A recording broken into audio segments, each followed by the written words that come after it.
press conference regarding the police shooting of a young black man yesterday. Let's listen in. Following that, the vehicle traveled several blocks before striking another vehicle. The Brooklyn Center police officers who were present at the scene and who were attempting to apprehend the driver did respond with an attempt at saving the young man's life. However, the young man died at the scene.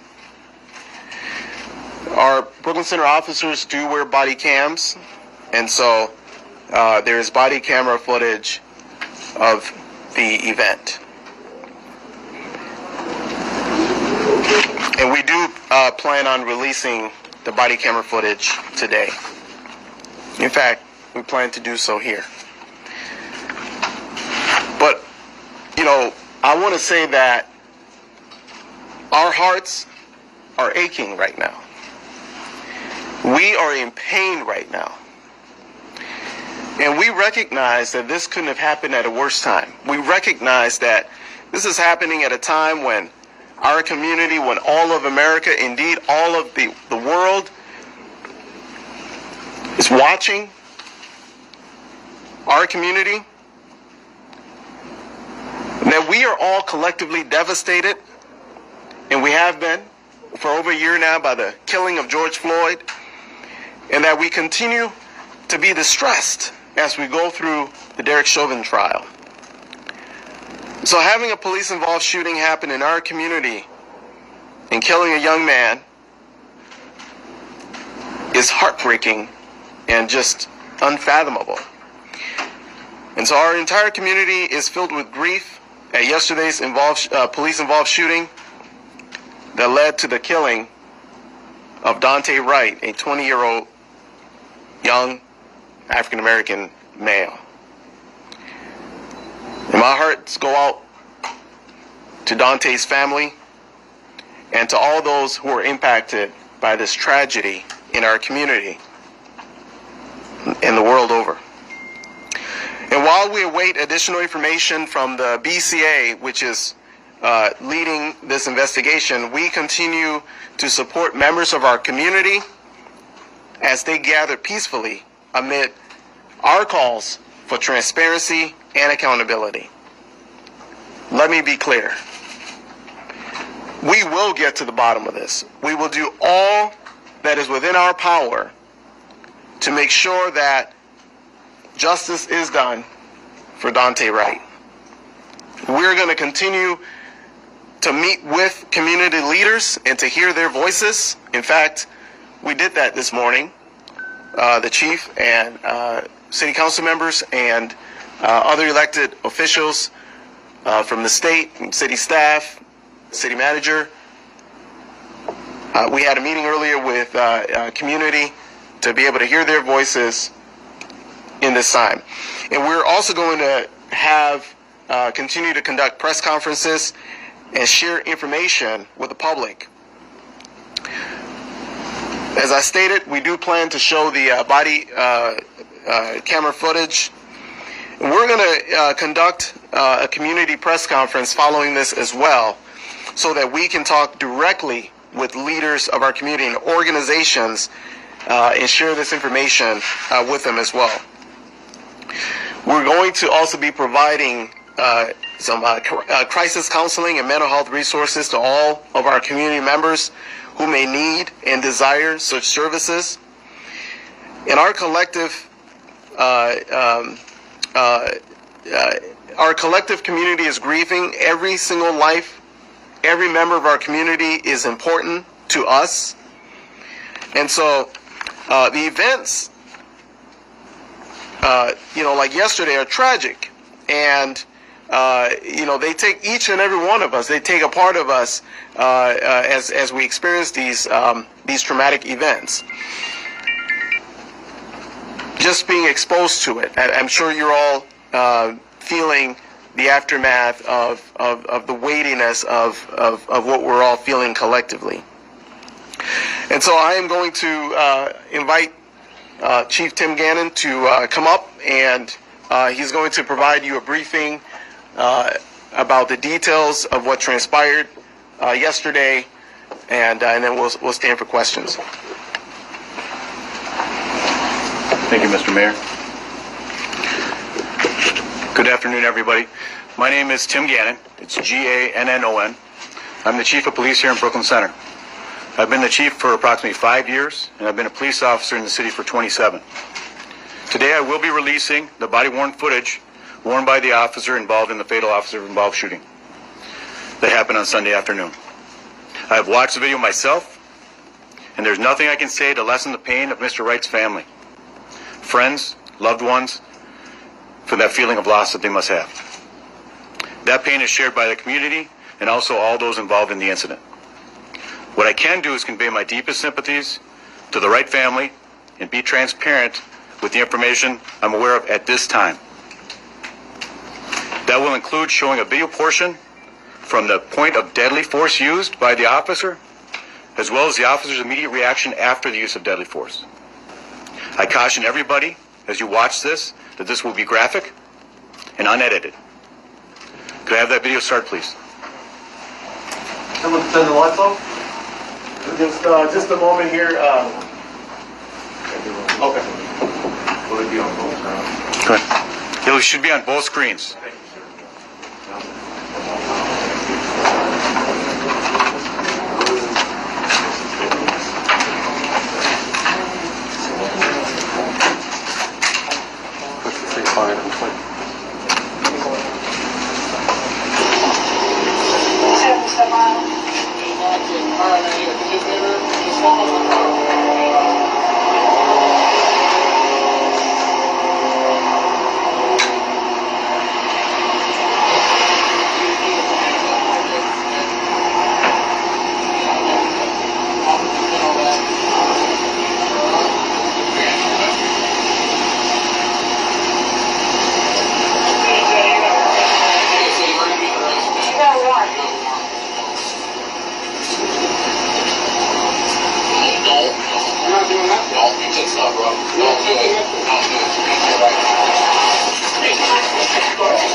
Can you turn the lights back on, please?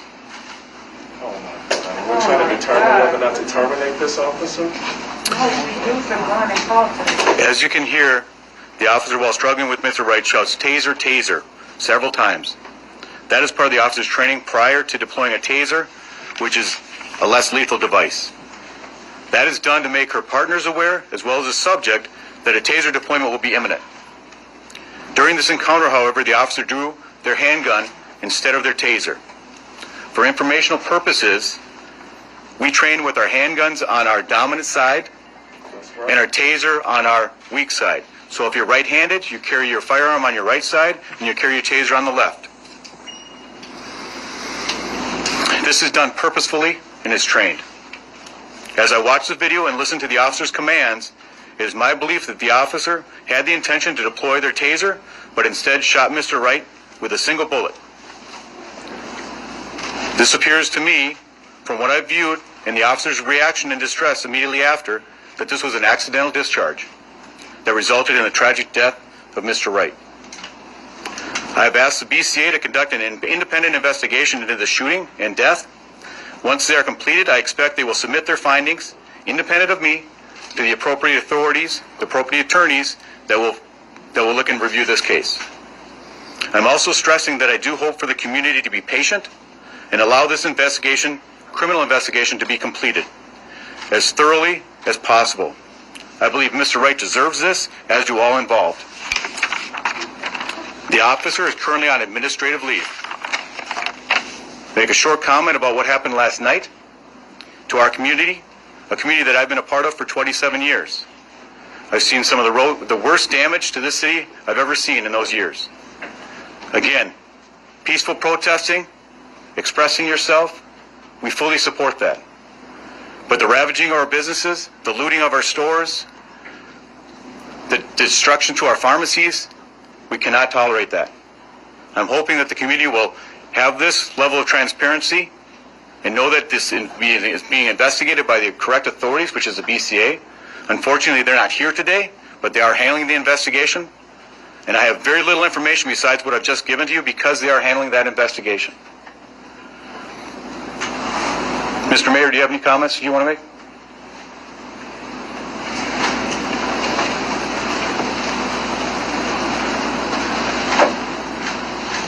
All right, so we're going to open it up for questions, but I just want to reiterate that, obviously this is deeply tragic, and we're going to do everything that we can to ensure justice is done, to ensure that our communities are made whole.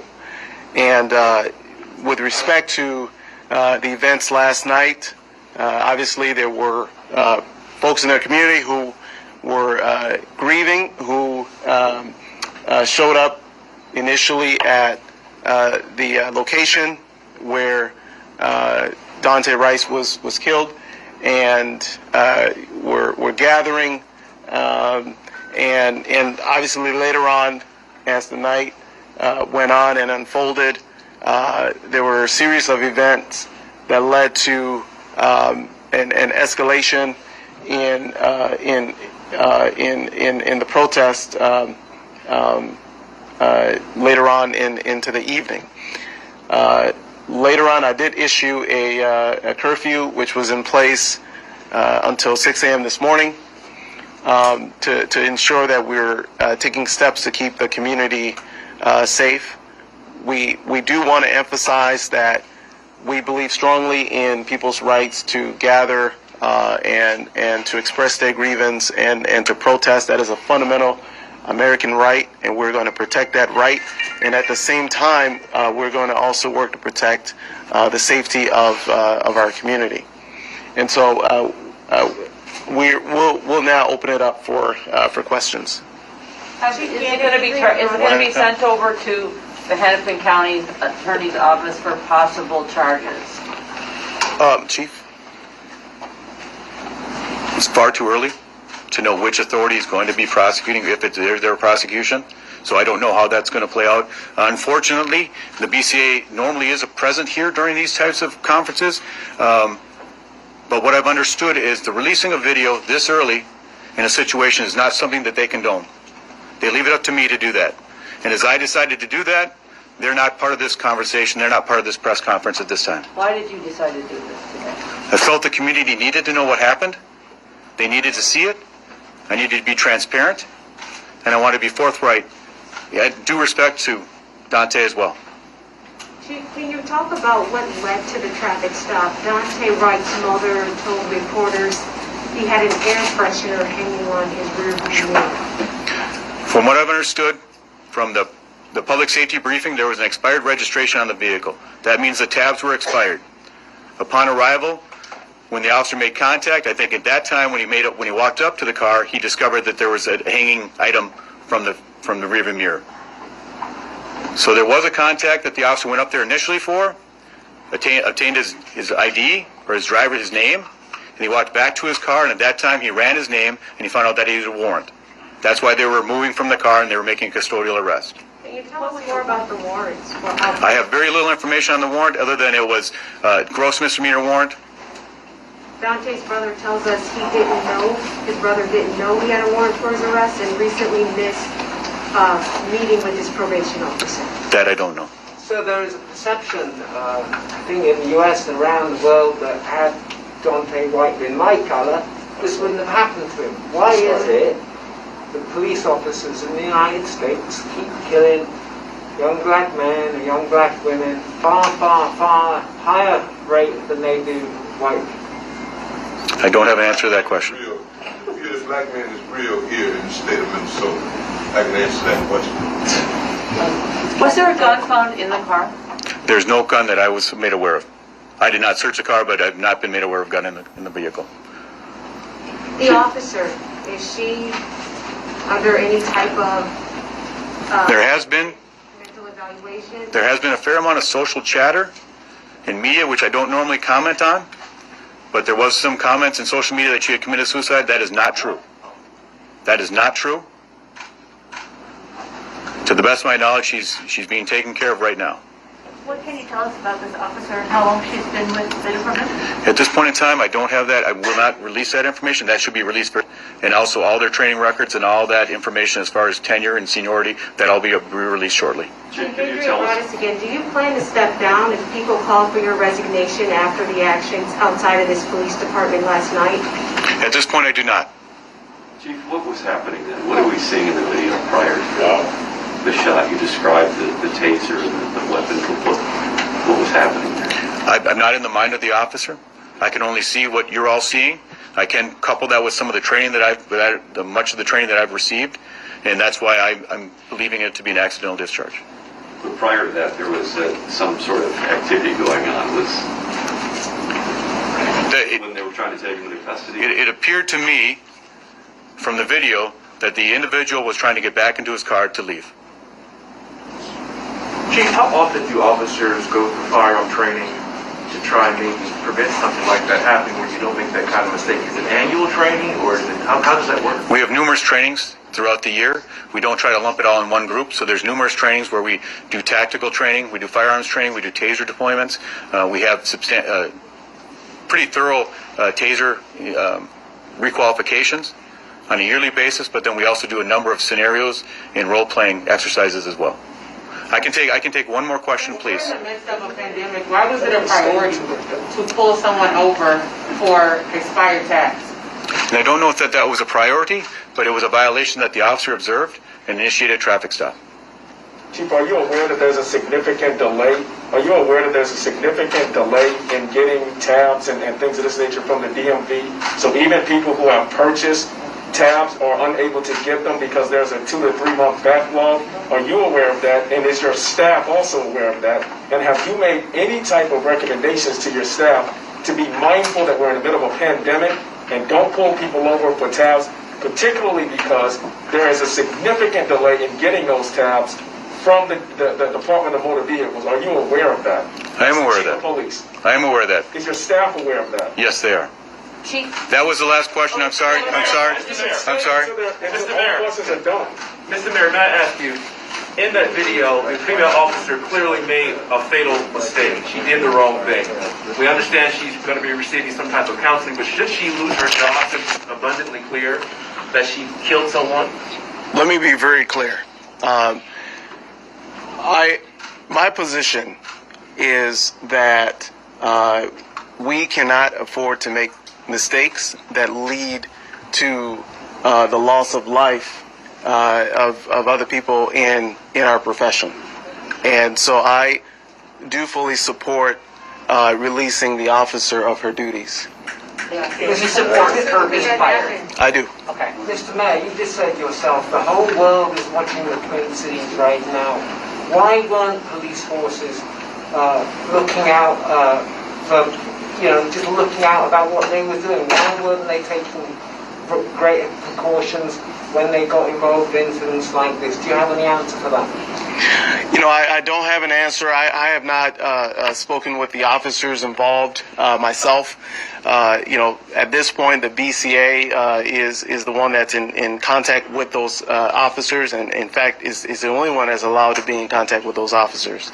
Mr. Mayor, clearly, because you answered the question directly, you've given some thought to this idea of releasing this officer. With that said, what is the process? Can she be released immediately? Does she have to go through some type of appeals process? How does that work?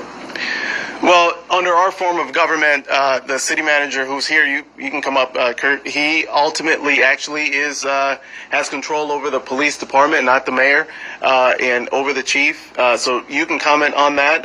The city council also, has ultimate authority over what happens in the city collectively. So the city council can take action in this regard as well. Go ahead, Mr. Bogany. Thank you, Mr. Say and spell your first and last name. Yeah, my name is Kurt Bogany, Boganey. And in response to the question about termination, all employees working for the City of Brooklyn Center are entitled to due process with respect to discipline.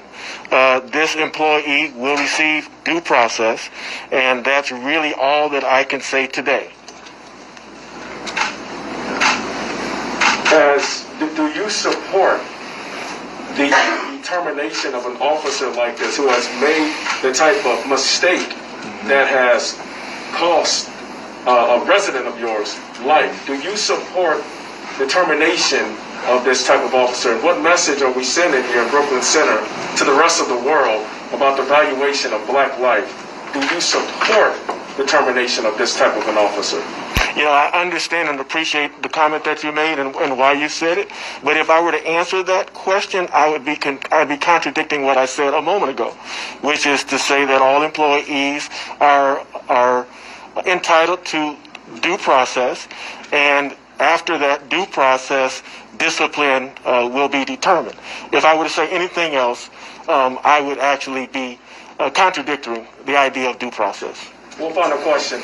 What's your expectation for how a significantly white police force here in Brooklyn Center treats the black and brown members of this community?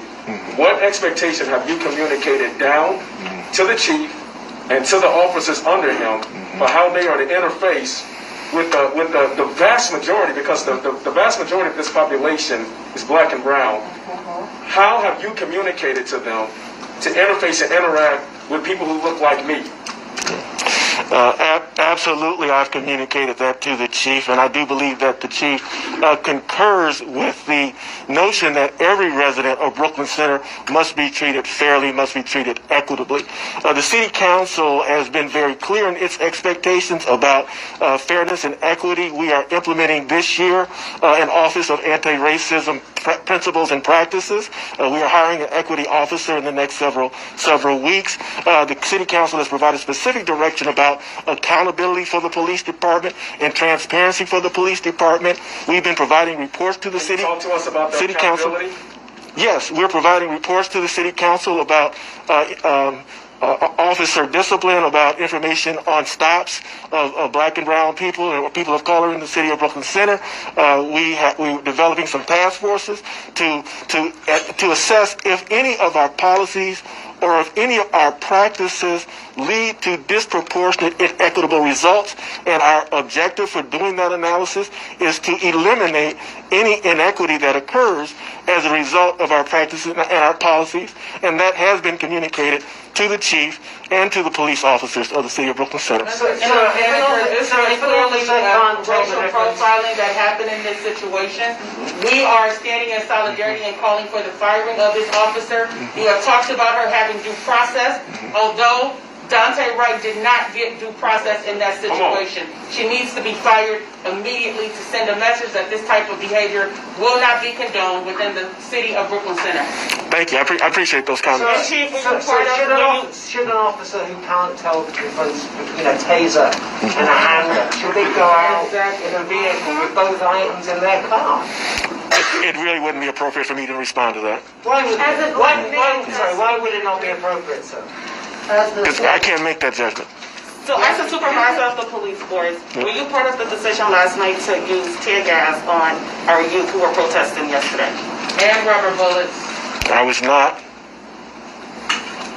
Mr. City Manager, Mr. Mayor, when I asked that question about the firing of the police officer, the police chief left. Yeah. What is that an indication of? Is he dealing with something perhaps more important, or is that some type of silent protest? Because he left immediately. I can't speculate. Mr. Mayor, you have a comment?